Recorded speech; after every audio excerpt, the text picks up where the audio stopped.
Здравствуйте, друзья! В эфире Геоэнергетика Инфо. С вами Максим Радайкин и главный редактор «Нефти Капитал» Владимир Бобылев. Здравствуйте! Здравствуйте, Максим. Президент США Дональд Трамп заявил Владимиру Зеленскому, что США готовы помочь Киеву в управлении электрических и атомных станций, и что если США будут владеть энергетическими объектами Украины, то это будет лучшим средством защиты этой инфраструктуры, заявили в Белом доме. Владимир, теперь уже официально Дональд Трамп хочет забрать всю энергосистему Украины себе. Как на это реагировать? Ну, только с радостью, потому что если США заберут себе всю энергосистему Украины, то, наверное, это как-то поможет США и Украине, только вопрос, кому и как. Как поможет США, понятно. Если, скажем, энергосистема Украины будет принадлежать США, и США смогут ее развить до состояния, скажем, довоенного, потому что, напомню, Украина с точки зрения атомной энергосистемы страна достаточно развитая, и вообще по количеству станций их мощностей она занимала пятое место в Европе и десятое в мире. Там 5 атомных электростанций, ну, как бы считая Чернобыльскую, и, в общем, в какие-то моменты особо удачные украинские АЭС производили до 60% электроэнергии страны. То есть, соответственно, если США будут грамотно и правильно управлять всем этим хозяйством, то Украина вполне может экспортировать электроэнергию, продавая ее в соседние страны за деньги, получая с этого прибыль. Ну, а скорее всего, эту прибыль потом будут забирать США, поэтому для США это выгодно. Для Украины, наверное, это тоже выгодно, потому что, по крайней мере, хотя бы атомное хозяйство Украины будет, ну, под чьим-то единым контролем наверное, опять же, надеюсь, будет приведено в порядок.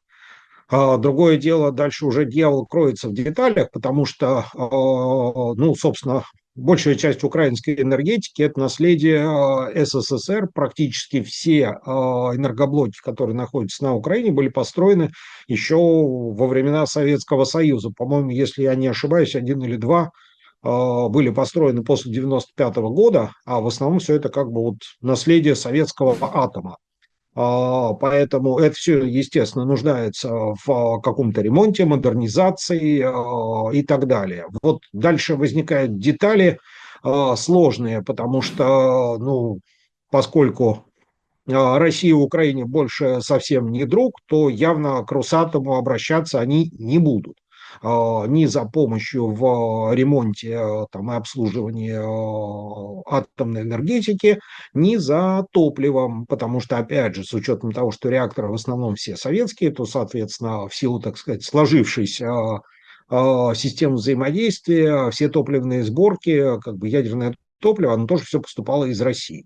По-моему, до 2011 года это благолепие продолжалось, потом прекратилось, ну а поскольку лучший друг Украины теперь это в основном США, то и обслуживание и поставки топлива осуществлялись в основном из США, и занималась этим компания Westinghouse.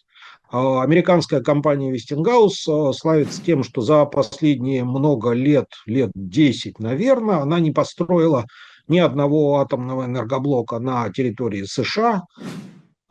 Опыт взаимодействия компании с зарубежными партнерами вылился в практически 20-летнее строительство финской атомной электростанции, которая, насколько я помню, до сих пор пока не завершено. Ну и плюс, опять же, напомню, что у компании Westinghouse, вернее, скорее не у компании Westinghouse, а у украинских атомщиков возникали проблемы с компанией Westinghouse, потому что топливные сборки, которые поставлялись компании для украинских АЭС, приводили к остановкам и, в общем, техническим проблемам с реакторами. Поэтому, ну, глобально, если все пойдет хорошо и, по крайней мере, украинскую энергетику атомную кто-то будет контролировать, кто может это делать, наверное, это неплохо. Вот. А как это получится технически, это уже другой вопрос. Хотя, кто знает, с учетом того, как развиваются переговоры между Россией и США, и как Трамп после каждого разговора с Владимиром Путиным говорит, что это был замечательный разговор, Вот, и как-то позиции очень сближаются. Также еще были разговоры о том, что на Чернобыльской АЭС подготовлено место для хранения отработанного ядерного топлива, которое может приниматься со всей Европы, поскольку Вестингаус не принимает свое ядерное топливо отработанное, считая его ядерными отходами, не перерабатывая, как это делает Российская Федерация. Возможно ли и такое развитие событий? Возможно. И это как раз на самом деле, если уже как это, не шутить и не глумиться, то это, в общем, такая серьезная проблема и серьезная опасность. Ну, что представляет собой Чернобыль как объект, в принципе, в целом где-то как-то мы понимаем. То, что Украина будет использоваться Европой и США как средство получения прибыли или решения своих проблем, это тоже факт, и, наверное, даже обсуждать это бессмысленно. Поэтому сделать из Украины ядерную помойку – это вообще блестящая идея, мне кажется, и для Европы, и для США, потому что, во-первых, это замечательная возможность высыпать туда все отходы. Там, это хорошо, что речь идет, а может и нехорошо, не знаю, что речь идет только про отходы ядерного топлива, а так, в принципе, там все что угодно можно утилизировать. Попробовала бы Украина посопротивляться. Там же можно и химическое оружие утилизировать, там бочки с ипритом, с каким-нибудь там зарином закопать, который уже за ненадобностью там где-то гниет на каких-то европейских складах, там вытаскивать из Балтики сброшенные туда отходы и тоже вывозить их на Украину. Почему бы и нет, собственно, что их жалеть-то? Одни плюсы. То есть, соответственно, Европа и США избавляются от своих помоек, причем любого вида, начиная от бытового мусора и заканчивая ядерными отходами. Причем они платят за это, например, Украине денег и тут же изымают их обратно в качестве расплаты по долгам за предоставленное там оружие и финансовую помощь. Ну, а у России прямо под боком зреет огромная помойка, состоящая из всех возможных видов отходов, которыми только можно загадить территорию. План блестящий. Еще один такой вопрос. Развитие атомной энергетики – это, конечно, хорошо. Поставки в Евросоюз дорогой электроэнергии тоже отлично, благо она теперь зеленая. Но по разговорам от энергетиков, которые заходили на, так скажем, новые территории, энергохозяйство в виде проводов, подстанций, станций распределительных сетей оно в ужасающем состоянии на Украине. Им было интересно, как это, не что с этим делать, им понятно, менять все, а как это вообще дожило до наших дней. В принципе, ну, готовы ли Соединенные Штаты вкладываться еще в это? А я думаю, что, скорее всего, здесь опять будет придумана какая-то схема, которая позволит не вкладываться напрямую там, в развитие того же самого сетевого хозяйства. То есть, в принципе, можно создать какой-то фонд, можно выпустить какие-то облигации, или можно, опять же, как по традиции пытаются это сделать, взять какие-то проценты, накапавшие за замороженные российские активы. То есть платить за это не живыми деньгами, а заставить Украину за это платить, предоставляя ей кредиты на развитие сетевого хозяйства абсолютно целевые. И цель-то, в общем-то, благая. Другое дело, что, соответственно, Украина, развивая свое сетевое хозяйство, работает фактически не то, что на себя, потому что мало кого интересует, как будут там жить украинцы с новыми электросетями, там, с новым оборудованием, там, получать электричество. Вот это, скорее всего, не волнует никого.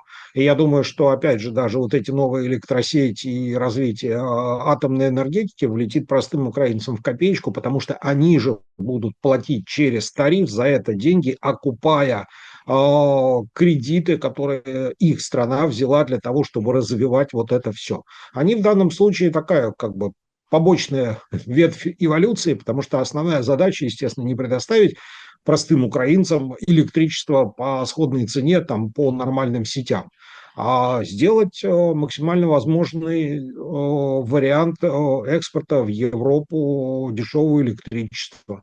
Поэтому кредиты будут, а расплачиваться за это будут люди, которые к тому моменту на Украине еще останутся. Если мы говорим о дешевом европейском электричестве, это получается сверхдорогое украинское электричество, потому что цены в Европе и на Украине, они все-таки еще разнятся на порядок. То есть мы можем говорить о том, что цены внутренние на электроэнергию на Украине вырастут кратно. И как это повлияет на промышленность, еще не успевшую сбежать с Украины? Та промышленность, которая еще как-то пыталась развиваться, ляжет на бок и вряд ли поднимется, потому что, ну, какова будет конкурентоспособность продукции украинской промышленности при таких ценах на электричество. Но эту тему мы уже давно обсуждаем, только применительно, например, к газу и той же самой Германии или других европейских, и промышленности других европейских стран, которые, избавившись от российского дешевого газа, приобретая американский дорогой, очень сильно резко потеряли в конкурентоспособности по сравнению с товарами, например, из Нового Света или из стран АТР. Поэтому здесь, ну, наверное, будет примерно такая же ситуация. Ну и, собственно, никто же не собирается развивать украинскую промышленность. Основная задача – получить выгоду и как-то расплатить, заставить Украину расплатиться за ту финансовую помощь, которая была предоставлена. Про электроэнергетику все ясно. В принципе, они готовы ее и забрать, и освоить, и даже известна выгода. А чем еще может Соединенные Штаты прельститься на Украине? Ну, надо вспомнить про вот этот вот договор, который обсуждается уже достаточно давно, договор между Украиной и США по поводу редкоземельных металлов. Вот тот самый договор, который, по идее, должен был быть торжественно подписан в тот момент, когда Зеленский приезжал в США и встречался с Трампом в Белом доме, в овальном, кстати, кабинете, вот вообще кабинет с несчастливой судьбой. Ну, соглашение не было подписано, но, скорее всего, к его подписанию опять вернутся. Причем в данном случае, ну, наверное, все более-менее понимают, что вот того великолепия и залежей россыпи редкоземельных металлов, о которых говорит Трамп, и о которых, ну, скромно молчит Зеленский, он, видимо, знает, что происходит у него в стране, не то чтобы там вот всего этого залежи и россыпи, потому что, ну, есть страны с более богатым в этом плане набором запасов и геологическим залеганием и экономической целесообразностью извлечения. Вот Россия, например, в частности. Вот. Но, тем не менее, такой как бы большой экономический, пиаровский какой-то ход, который позволяет и американцам объяснить, зачем, собственно, США вкладывали деньги в Украину. Вот мы будем пользоваться их ресурсами. Ну, собственно говоря, и Украина, наверное, должна понимать, что вот этими ресурсами ей воспользоваться уже не удастся. Ну, опять же, и другие страны вот подтянулись для обсуждения этого вопроса.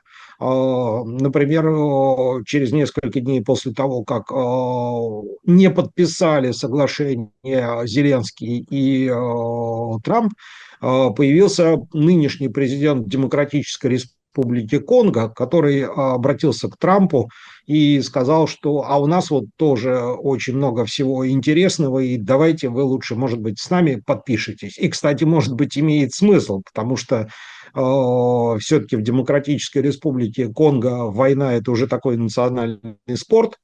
Там, в принципе, более-менее понятно, как воевать, с кем воевать и на каких территориях какие группировки, какие племена расположены. Ну и более-менее можно прогнозировать ситуацию. Ну и плюс ко всему, например, те же самые китайцы в Конго работают, и как-то они договариваются с местными группировками, с кем-то воюют, кому-то платят. Ну, а, собственно, себестоимость добычи того же самого колтана, который содержится в наших с вами мобильных телефонах, с учетом того, как все это там разрабатывается, ну, в общем, она достаточно низкая, поэтому, может быть, президент Конго и в данном случае по сравнению с Зеленским более конкурентоспособен. Владимир, большое спасибо за комментарий. Друзья, подписывайтесь на телеграм-канал «Нефть и Капитал». Крайне интересные ресурсы, рекомендуем. Подписывайтесь на телеграм-канал «Геоэнергетика Инфо». Ссылки будут в описании и закрепленном комментарии. Там же будут реквизиты для желающих финансово поддержать наш проект, чтобы мы и дальше также бодро вещали на всех площадках без монетизации. Спасибо, до новых встреч.